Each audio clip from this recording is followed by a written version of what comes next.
Hey everyone, ready to dive into some juicy personal finance tips today? Always up for that. Okay, so we're heading over to Malaysia for this deep dive. Found this blog post with a really key title, Three Guaranteed Financial Habits Anyone Can Start Today for a Wealthier Life. Guaranteed, huh? That's a bold claim. I know, right? That's what caught my eye too. But hey, I'm always curious to see if they can back it up. Plus, I love that it's got this Malaysian flavor to it. They even talk about Shopee and Lazada. Oh, that's fun. I'm curious to see what kind of advice they offer. Me too. Oh, It's not all about getting rich quick schemes, though. It's more about solid habits that anyone can use. right. That's what really matters in the long run. Consistency over quick fixes. Exactly. So are you ready to unpack habit #1? Hit me with it. Okay, it's all about, saving more by spending less through frugality. Ah, the classic frugality. But they do a good job of reframing it, not as like deprivation, but more about being intentional with your money. Yeah, I think that's key. It's not about denying yourself everything. It's more like aligning your spending with, well, with your values. Exactly. And the blog has some really practical tips to make frugality actionable, like tracking your expenses. Oh, tracking is so important. You wouldn't believe how many people have no idea where their money actually goes each month. It's true. But these days, with all the budgeting apps, it's so much easier. Right. It's like, those aha moments when you see like how much those daily coffees add up. I know, right? Hmm. Like all those trips to the Mamic stall for Tet Tarek. The blog also talks about needs versus wants, which is pretty standard advice. Hmm. But I like that they gave examples that are relatable to Malaysians. Oh, like what? Well, they compared buying the latest gadget, which is definitely a want, with, just covering your basic housing costs, a need. Yeah, that's a good way to put it. Sometimes we get so caught up in the shiny new things. It's so easy to fall into that trap. And then, of course, they talk about using discounts and deals. They even mention Shopee and Lazada, which, let's be honest, we've all spent way too much time browsing those sites. Uh-huh. Guilty as charged. But hey, if it helps you save money, why not? Exactly.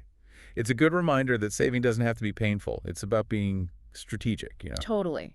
And the blog connects this habit back to something really important, building an emergency fund. Yes. That peace of mind, knowing you can handle those unexpected expenses without going into debt, priceless, really. Couldn't agree more.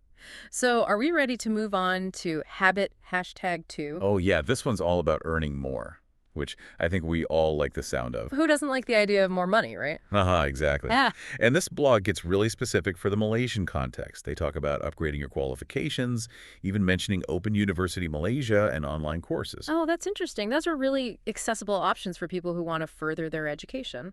Exactly. And it's so important these days, with the job market constantly changing. Lifelong learning is key. It's the only way to stay relevant, really. Investing in your education often leads to a higher earning potential. Absolutely. But they don't stop there. They also talk about side hustles, like driving for Grab, freelancing on Fiverr and Upwork. Oh, wow. They really go into detail. Yeah, they even mention turning hobbies into income streams. Yeah, You know, like if you're good at baking or crafting or something. I love that. It's all about tapping into your passions and skills, finding ways to make money doing what you enjoy. Exactly. The blog really encourages thinking outside the box. Mm. Maybe you're great at photography or web design or, Or tutoring. I've heard that's a really popular side hustle these days. oh yeah, for sure. There are so many possibilities, especially with all the online platforms available. And the blog makes a really good point about increasing your income. It's not just about having more money. It's about the choices it gives you. That's so true. It gives you more flexibility, more options. You can pay off debt faster, invest more. Yeah, or even just have that financial breathing room to pursue your passions. It's really empowering. Absolutely. So we've covered saving more, earning more.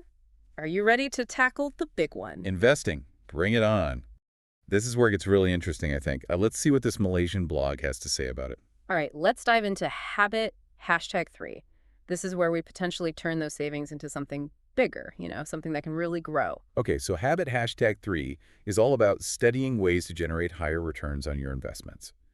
But I know for a lot of people, investing feels intimidating. Oh, absolutely. Especially for beginners. It can feel like a whole different language sometimes. Exactly. But this blog actually does a good job of breaking it down into manageable steps. That's really important. It's about making it feel accessible to everyone, not just the financial experts. Yeah, exactly. So they start by talking about the different types of investments, like stocks, bonds, and something called unit trusts. Have you heard of those? Oh, yeah, unit trusts. They're pretty common here in Malaysia. But you're right, not everyone might be familiar with them. Maybe we should break that down a bit. Yeah, that's a good idea. Yeah. What exactly are unit trusts, and how do they fit into the investment landscape? Well, think of it like a basket filled with different fruits. Okay, a fruit basket. I'm following. Right. So instead of fruits, a unit trust has a mix of different assets like stocks and bonds. So instead of buying individual stocks, you're buying into this pre-selected mix, kind of. Exactly. And it's managed by professionals, which makes it easier for new investors to diversify their portfolios without needing a ton of market knowledge. That makes sense. So it's like a more beginner-friendly way to invest in the stock market? You could say that, yeah. Okay, that makes sense. The blog also mentions this thing called Bursa Marketplace and something called robo-advisors as investment resources for Malaysians.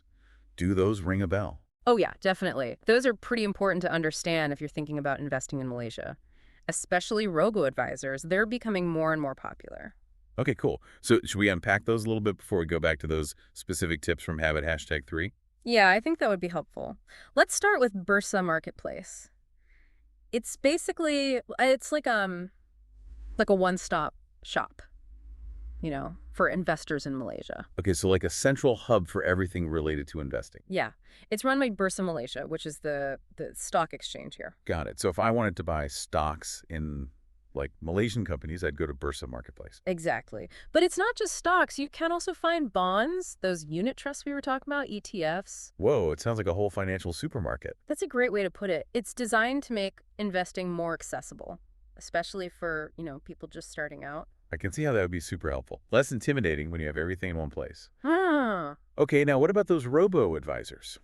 The blog mentioned Stashaway Malaysia as an example. Oh, yeah. Robo-advisors are pretty cool. They're like, imagine having a financial advisor, but it's a computer program. Ooh, like an automated investment manager. Exactly. They use algorithms to basically build and manage your portfolio for you. So it's kind of like they take your goals, your risk tolerance, and then just handle everything. Pretty much. And they're usually a lot more affordable than hiring a traditional human advisor. Hmm. Stashaway Malaysia is a popular one, I think, because it's known for being user-friendly. That makes sense. So much of our lives are online these days. Why not investing too?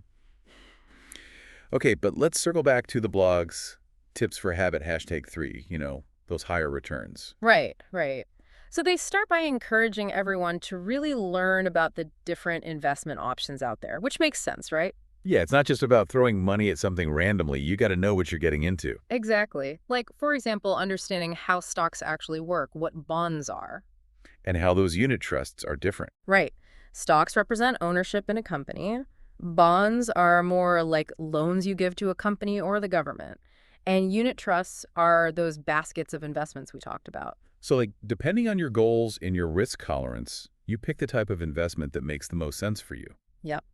And the blog stresses diversification, too, like not putting all your eggs in one basket. Ah, the classic diversification advice. Oh. Makes sense, though. Totally. It's about managing risk. They give the example of having a mix of stocks, bonds, and real estate.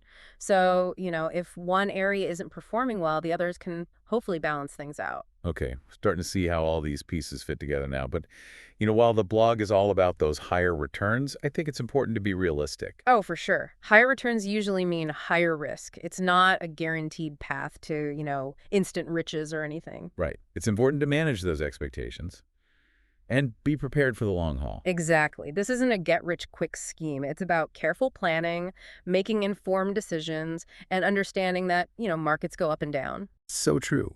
That's why the blog's advice about regularly monitoring your investments makes even more sense. It's not a set it and forget it kind of thing. Definitely not. You got to stay informed and, be ready to adjust your strategy if needed. Kind of like tending a garden. Ooh, I like that analogy. Yeah. Okay, but before we get too lost in the garden, there's one term the blog uses a lot that I'm not sure everyone understands. Compound interest. Ah, yes, compound interest. It's like the secret sauce of investing. It's the magic of earning interest on your interest. So it's not just about how much you invest initially, but about letting those returns generate even more returns over time. You got it. It's a snowball effect. Let's say you invest like RM 1000 and earn 10% interest. Now you have RM 1100. The next year you earn 10% again, but now it's on that RM 100, not just the original 1000. Whoa, so it just keeps growing faster and faster. Exactly. And the longer you invest, the more powerful this effect becomes. That's why starting early, even with small amounts, can make a huge difference down the line. Mind blown. I'm starting to see why everyone talks about the power of compounding. Okay, this is all super fascinating, but I'm also curious about the mistakes people make, when it comes to building wealth. Oh, there are definitely some common pitfalls I see people falling into. One of the biggest is not having a clear plan. It's like, setting off on a road trip without a map. Or a destination. Exactly. You need to know where you want to go. Do you want to buy a house, retire early? Oh, Whatever yeah. your goal is, you need that roadmap to get there. So you're not just like wandering aimlessly through the financial world. Right. Otherwise, it's easy to get sidetracked, make impulsive decisions. Another common mistake is being too focused on short-term gains. Trying to time the market, chase the latest trends. Yeah, that rarely works out well in the long run. Building wealth is a marathon, not a sprint. It takes patience and discipline. Slow and steady wins the race. Right. Hmm. So if you could give our listeners just one piece of advice, what would it be? Honestly, start today. Don't wait for the perfect moment or until you have a huge pile of money saved. Just take that first step. Love that. Action over inaction, always. Yes. Whether it's setting up a budget, exploring a side hustle, or putting a small amount into a robo-advisor, every little bit counts. And the blog makes a good point about it not just being about the money. It's about that mindset. Totally. It's about taking control, thinking long-term. These habits can benefit you in all areas of life, not just your finances. Okay, so we've covered saving, earning, investing, a lot of ground today.